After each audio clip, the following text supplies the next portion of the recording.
רק רגע, תפוס את זה פה. ילדים, תקשיבו טוב. תקשיבו טוב, ילדים.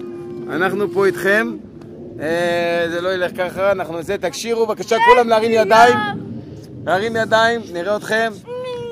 ועכשיו אני רוצה שתשירו שיר. מצווה גדולה להיות בשמחה, להיות בשמחה תמיד. לא, מצווה גדולה להיות בשמחה, להיות בשמחה תמיד.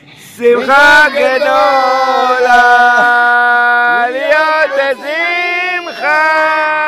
מצווה גדולה להיות בשמחה, להיות בשמחה תמיד. עכשיו אני אשאל לכם שאלה, אני עושה לכם את חידון התנ"ך של 2017. מי היה האדם הכי גבוה בעולם? לא.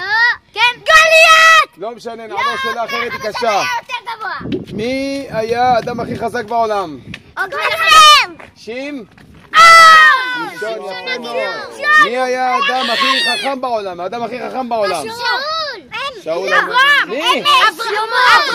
כמו שראינו, הילדים פה מאוד בקיאים בכל ענייני התורה. אנחנו נעבור למצב אחר בעזרת השם בפעם הבאה בחידון התנ"כי ב-2019.